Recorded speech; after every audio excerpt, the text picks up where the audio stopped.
Byju's is all set for its garage sale, if I may. It's selling off businesses. It's not making sense anymore. One of them is the Epic Learning platform. It was already on the blocks, Kartik. We always knew about it. But the latest update is that this deal could be finalized in the next 10 days, and then it could be worth nearly $400 million. But the question again is that will even $400 million suffice and help Byju's be able to deal with all it's dealing with right now? Very unlikely, Krishna. We've seen both Epic as well as Great Learning, two assets acquired by Byju's in 2020-2021 during the time that it had taken that $1.2 billion term loan B. Part of the 9 total acquisitions made by Byju's in that period.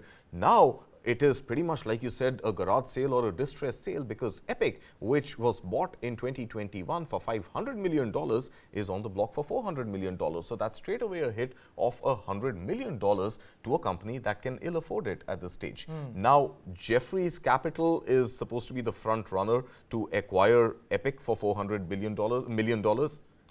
We don't know. This is a Bloomberg report right now. We don't know whether any sort of negotiation, paperwork, term sheet has yet been completed or not. But it seems that Jefferies Capital is the front runner and would acquire Epic for $400 million. But the point is, Byju still has $1.2 billion of loan yet to be paid. $400 million is going to take care of just 1/3 of that loan. Now, the next platform up for sale is Great Learning. And Great Learning is likely to fetch maybe just a little upwards of $600 million or so. It still leaves Byju's with a gap of about $200 million. Who's going to fund it? We saw yesterday, in fact, over the weekend, and we played it out yesterday, we saw the FY22 audited books of Byju's was finally opened up and submitted, through a release for public and media consumption.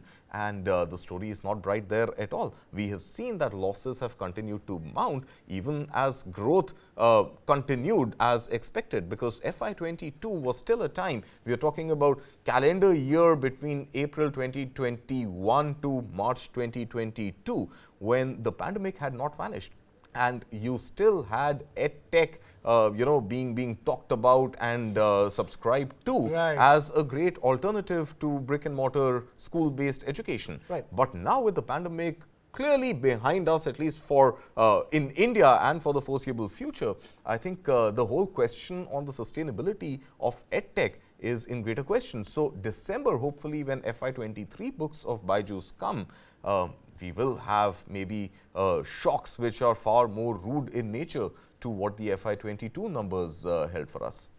Right. My question here at this stage would be that they've tried to redo the governance. That's where all the problems arose for Byju's. They have tried to put together a team of people, and even as they tried to putting together that team of people, that team seems to be falling apart as well, isn't it? I mean, the board of directors is still holding fort. So you have luminaries like Mr. Mohandas Pai and Rajneesh Kumar, former chairman of SBI, still on the board of Byju's. But yeah, we've seen the recent exit of Ajay Goyal, the CFO, who had joined Byju's about 7-8 months ago from Vedanta, going back to Vedanta. And Vedanta, as we know, is also undergoing this massive, restructuring and demerger of its various entities. So Ajay Goyal has found greener pastures in a mining company called Vedanta, leaving Byju's pretty much high and dry. There was a commitment that Ajay Goyal had himself made that before he exits, the financial statements for FY22 would be out. But he left a couple of days before those numbers really came out. And FY23, we don't know what is in those books that Byju's is yet to get audited and yet to disclose. But again, the point is, enough and more challenges plaguing Byju's right now. Not just the $1.2 billion term loan B, which of course is a mammoth amount that has to be repaid, but the dwindling valuation from about $22.8 billion to in the vicinity of $5 to $6 billion is a massive haircut that Byju's has taken on its valuation. Right, and that has domino effect on the sector. Every time Byju's valuation is marked down, questions obviously get raised in the other big edtech players in the country. And it's not that their story is any great either, Krishna. So I think this whole edtech model and the amount of money that got burnt in promoting edtech and the kind of infusion of technology and really acquiring customers, students in this case, onto those platforms all seem to be dwindling away. And you mentioned corporate governance. Of course, one of the issues at Byju's was corporate governance. The upselling of courses and the dark patterns that emerged by, condescending tones used by salespeople of Byju's to make parents feel under pressure to enroll their children for Byju's programs. Not to mention how those teams were run, or the team of sellers, whoever is the heads those teams, the targets the targets that were given, the kind of pressure they were put under.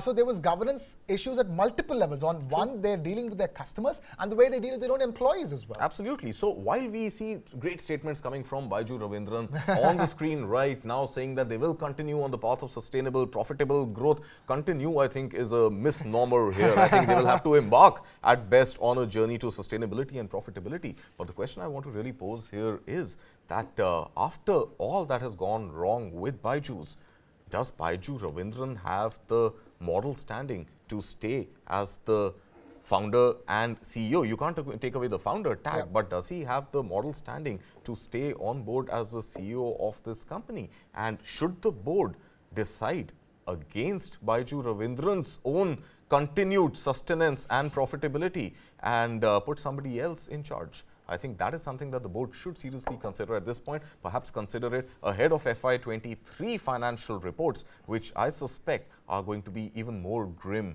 than what FY22 has revealed. FY23 reports of Byju's will be grim, or most likely to be grim than FY22. Even as we await, there is still no date, isn't there, Kartik? In between all of this, Byju's is still not being able to give a date on when financial year 2022's results will be delivered. But startups have this bad habit of delaying their financial reporting, and Byju's in the past has also easily delayed reporting for the previous years by about 18 months or so. So 18 months too late. I think the last set deadline was 30th of September. That got extended by a month and another 3-4 days, and finally the numbers came out only in the first week of November for FY22, which of course is already running a one-year backlog. Now, FY23 numbers hopefully were slated to be released in December. So if you were to give the auditors and the new CFO maybe, some time to reveal those numbers, I think best case scenario, we are looking at maybe start of calendar year 2024.